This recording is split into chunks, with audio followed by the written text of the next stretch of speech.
My name is Dr. Devin Guthrie, and this is how death acceptance fights fascism. Did you know that you're gonna die? Yeah. A few of you look a little surprised, but no, I can see that you did know. How? How do you know that and keep answering emails and attending conferences?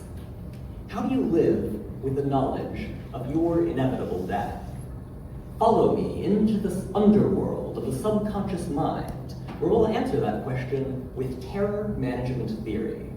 According to TMT, we manage our death anxiety by trying to convince ourselves we won't really die with immortality projects.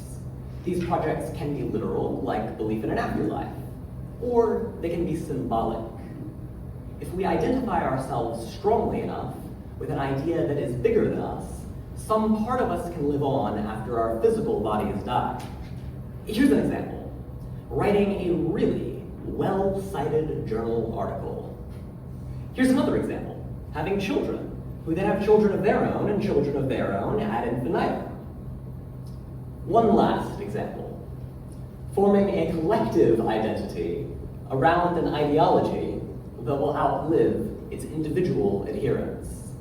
In this sense, culture itself is a massive immortality project. Now, these projects aren't bad. They have functions other than denying death. Unfortunately, when our subconscious TMT defenses are activated, we tend to latch on to the sturdiest immortality projects around, our dominant cultures.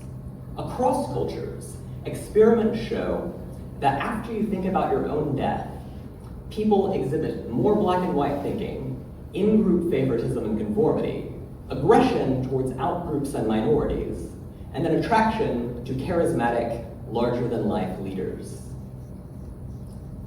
Individually, each of these things fosters a strong sense of group identity, and together, they're the necessary ingredients for fascism. Fascism's most attractive function is making fascists less afraid of dying, even as they kill. Now, you may be thinking, if death anxiety is making us all into fascists, maybe you should stop talking about death. I will not. Ending the conversation is giving in to the control agenda. Because death anxiety isn't the real problem. Avoiding death anxiety is. Our TMT brain tries to shove those scary thoughts down into the dark, and we need to bring them up into the light. When we do, when we intentionally, consciously acknowledge our mortality and process our emotions around it, we foster death acceptance.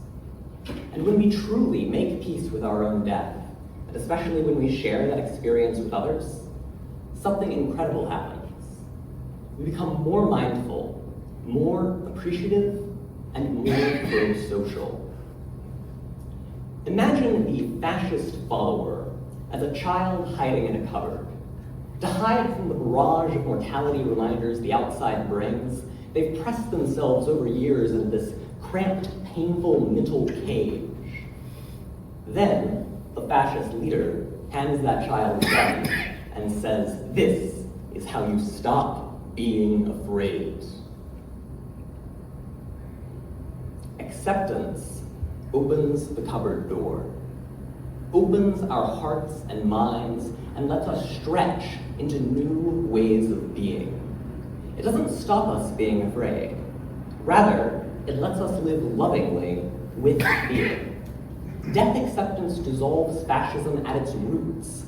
When we drop the struggle with death anxiety, fascism has no psychological function, nothing to grab hold of in us.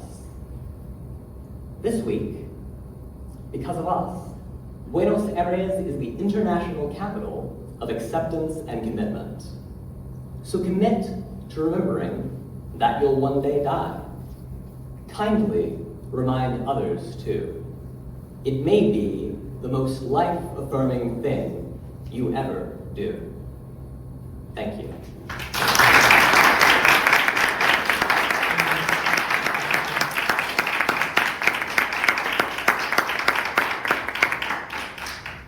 Quick bonus content. Please come to my workshop tomorrow, where we will apply some of these principles to working with clients worried about climate crisis.